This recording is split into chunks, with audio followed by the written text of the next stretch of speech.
The spring is really cold here. It's good I had a break from the cold and the rain when I recently traveled in the south of France, in Barcelona, so it was still a little bit cold, but not as much as here. I'm planning my next adventure. It's absolutely amazing. I'm going to visit, I think it's gonna be probably the only time where I visit so many cities at the same time, in the same movement. Probably will maybe transition to more adventurous and expedition kind of travel. Seeing, maybe doing the Mont Blanc, 10 days hiking, something like that. But for now, this next adventure is really different. It's a cruise in the Baltic Sea, and then after we're gonna do a few exciting things. We're gonna visit 7 cities, and I'm gonna do this cruise with Rob. It's amazing, and I might meet some of the people that were interviewed on David Bingham's channel. Maybe, we'll see. I mean, I know someone's there in Amsterdam. And anyway, we'll see. We may have a little friendly reunion. Oh, Ginger, come on, you're not a cow. She just want to eat grass all the time. Come on, Ginger, that's enough. We're walking. On marche. And after disembarking the cruise in July, we're gonna spend 5 days in 5 days in Amsterdam, and then we're gonna take the Eurostar quick fast train to London, and we're gonna spend 5 days there in London, and then we're gonna take the Eurostar train and go to Paris, and we're gonna spend 5 days in Paris, and then I'll come back and my partner will stay a little bit longer. So I'll be a month moving around. And I think I'm not gonna do 5-star hotel in this trip. I might do, because we're gonna have a 5-star cruise, I might do rent an apartment, because I feel I might maybe done with the 5-star hotel. I don't know, I was thirsty for it, and now I'm satiated. It's nice, but I might enjoy more the apartment style of life, where we can cook, because in my last travel I felt hungry for vegetables and fruits, and there were fruits but not many vegetables in restaurant, or maybe I didn't pick the right choice. So anyway, this is what's happening here.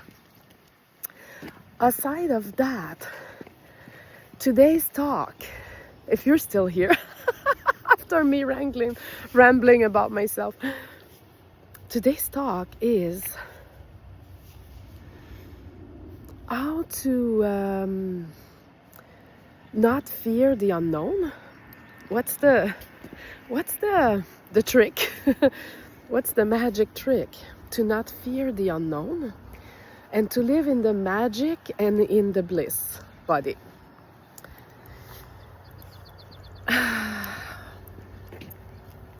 It's a knowing that and a conviction and a blatantly obvious reality. In fact, it's not a belief.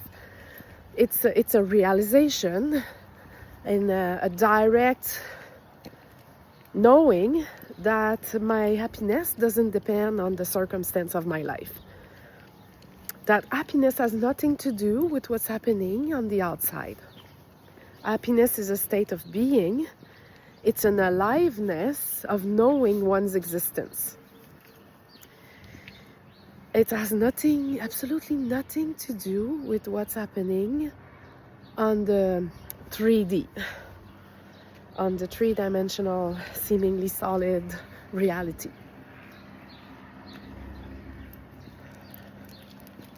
So that brings you to an absolute non-attachment to what is appearing or not appearing. And that includes everything: money, clients, friendship, lovers, houses, anything. If you can, when you realize that, because I remember living in a reality where in my mind I was conceiving that happiness was outside of myself, and I had to find it out there. And the more I was trying to find it, the more elusive it was, and the more I was chasing, the less it was possible to receive it, because I was repelling it by my chasing it. Oh, give me a sec, I have to pick up here.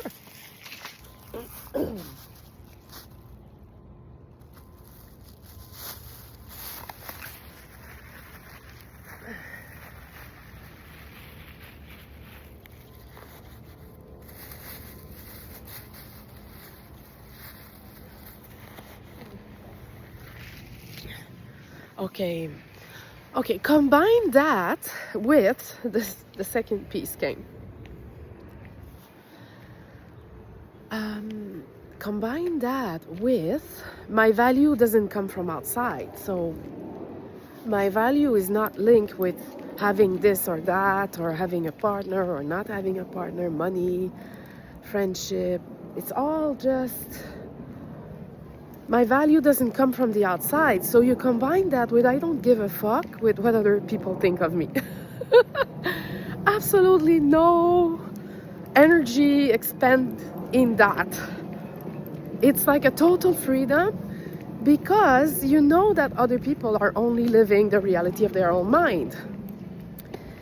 And what they perceive you to be is the perception they have about themselves. So if they're angry, it's their own reality, it's their own experience. I call it, it's like you walk in your lane. You have a lane and you walk in it. And I walk in my lane and you walk in your lane. And when we meet, if we meet, because if the vibration frequency is too far apart, we won't meet. It's impossible. Because there are, like, you live in your reality, I live in my reality, and we'll meet if there's enough of a gap, not too much of a gap. There can still be a gap, but it's not such a big gap. Because the people I met when I was in low self-worth, without a dime, living in hopelessness and poverty, are not the same people that I meet now. They can't, I mean, we're not living in the same reality. There are infinite dimension reality happening at the same time. So, yeah, where was I going with that? Yeah, my own lane. So I live in my own lane. I walk straight ahead and you walk straight ahead. And we meet in authenticity and in our light. We don't meet in our smallness, in our complainingness. I have no room and no time to spare for complaining. It's absolutely empty for me. It's like, because there's a realization at some point that if I am complaining, it gives me a sense of power and a sense of control. I want to control things and I want to be the controller. And to me, this type of behavior, and I'm not judging, because I was one of them. I mean, I complained a lot. I mean, I was a pain. I was a pain for people around me. I was a pain for myself. So I'm not judging, but I'm only saying that this for me is a waste of energy. And all the energy that was wasted there is now of better use to live my dream, to live my abundant life.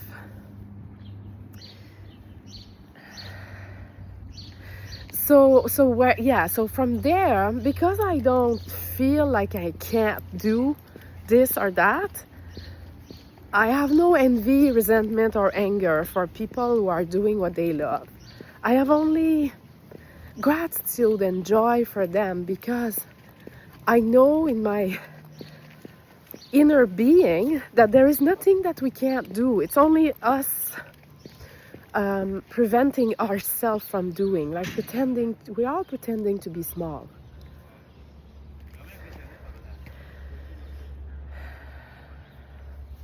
So combine knowing your happiness doesn't depend from outside circumstance with absolutely no problem with whatever people think of you.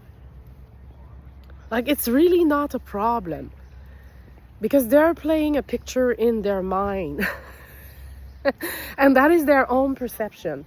So it doesn't matter, and it doesn't mean that I don't love people, even those who might have resentment for what I'm doing or I'm living. I mean, I can love them from afar. It's just that I wouldn't participate in defending myself, because it's a waste of time. So then what comes next is I am the creator. And I am the creator means, where am I putting my attention? Because my attention creates. And what is it that is invading my life that is like wasting my time? So if there is, I don't know, maybe I'm part of a channel or something and I receive notification, and every time I read them, I can feel like it doesn't, why is this in my life? I mean, I can just unsubscribe from the channel. I can clean up.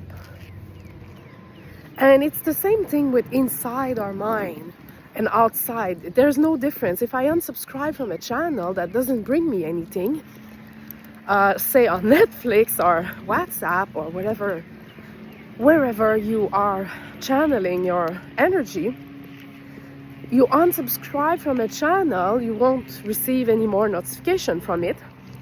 And our mind is like a channel. If I'm constantly being channeled in complaining and resentment, it's a channel that I am playing in. And I can unsubscribe from this channel.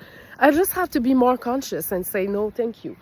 When the channel of anxiety come up, or the channel of complaining or resentment come up, I can say no thank you.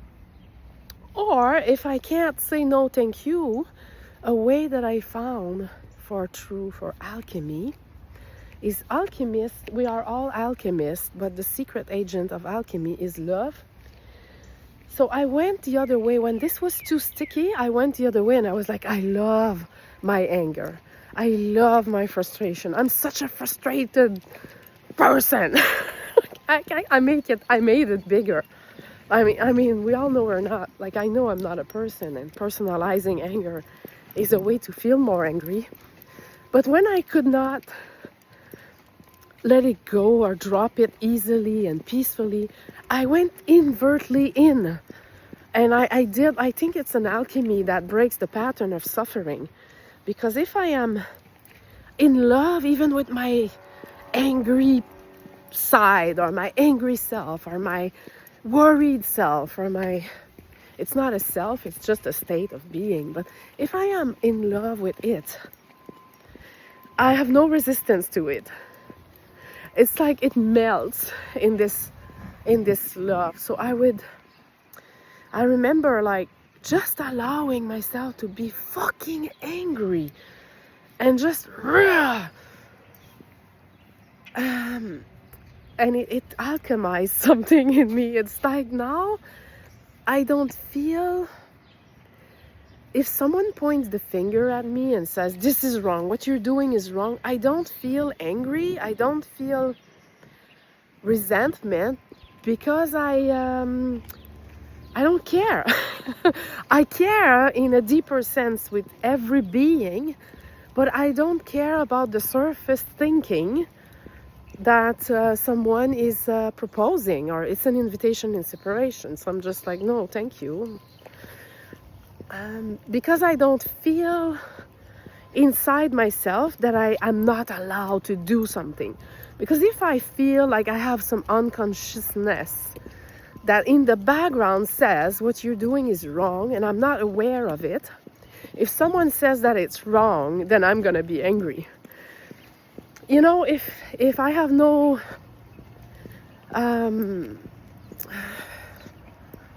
resistance or right or wrong about it,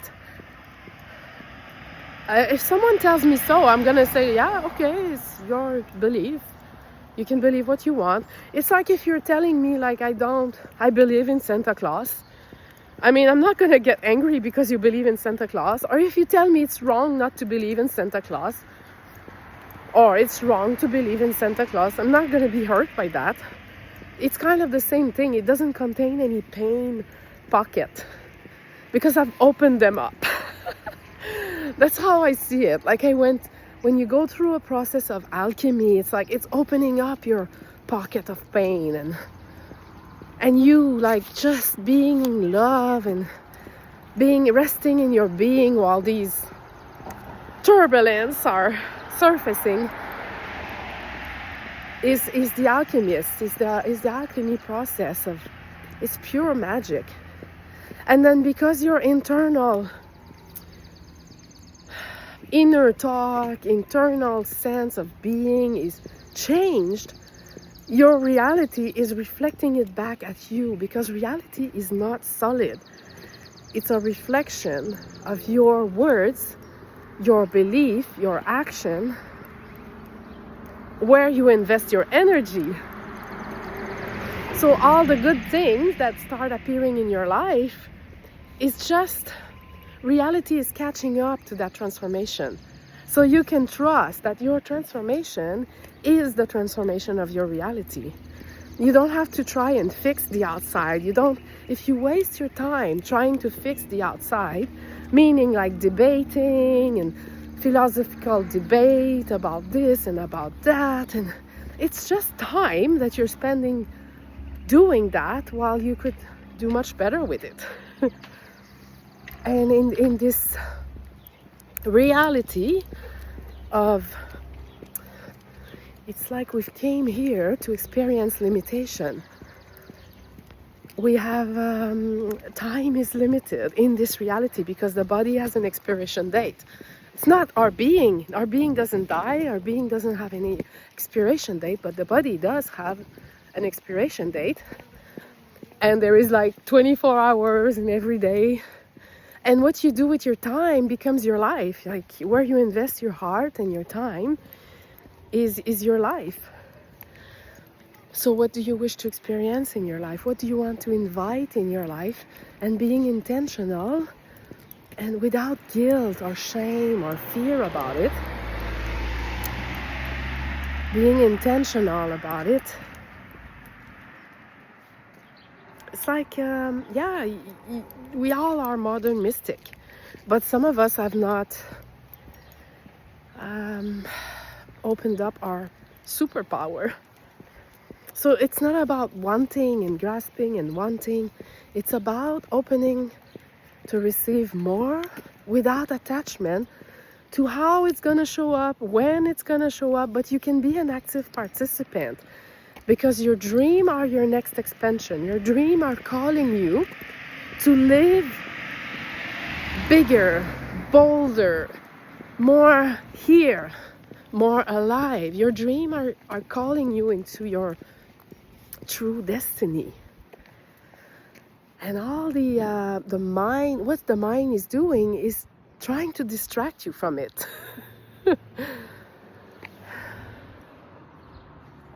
And yeah, being okay with the unknown, because there is only that. There is only the unknown. We can never know. I feel we attach to our identity to create a sense of safety. But it creates a contraction. You are safe, always.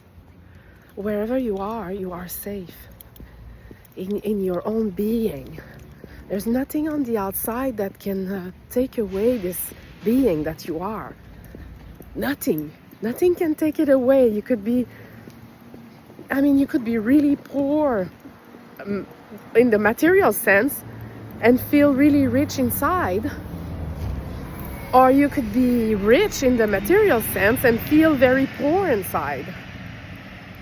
And the yumminess I find is to have both the richness of being inside, which can materialize the richness of material abundance around you. It's just the cherry on top. It's not, it doesn't have anything to do with happiness or joy and love. But happiness, joy, and love tends to magnetize abundance to you. Because people don't want you. They don't want your teaching. They don't want your words. They don't want you, in fact. They want the frequency. They want the frequency that you emit. Because there is a recognition of this beingness, this shared beingness. Even though it might not be conscious for everyone, there is an unconscious recognition of presence and beingness. And we can discern when we are served false empathy or true presence. It's something like at a certain level of awareness, it's easy to recognize. And you become more attuned to recognizing that if you are being served truth or falsity. Yeah. So, being okay with the unknown and allowing all abundance to come to you in whichever form it's meant to be, because you don't have to attach to which form it's going to take, even though conscious imagination is, for me, is kind of a portal that is whispering to me what's supposed to happen. It's like I'm gonna be in London in July, and this has came in my consciousness 2 years ago. I wanted to go to London, and I felt like going in January, and someone told me, oh, you should go in July. It's much better. It's greener, it's more fun. And so now I'm going in July, and I'm not surprised because it's been there 2 years ago. This picture is already there, so now I'm going. So I feel that even the picture, it might even be like just, that is what is meant to be. I spoke about that yesterday. It's not your imagination, it's the imagination of your soul essence. It's your soul speaking to you instead of the mind. It says like, this is meant to be, and it doesn't matter how or when, and if you do it with effort or not. I mean, it's already done.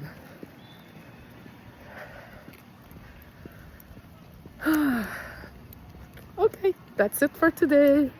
Bye.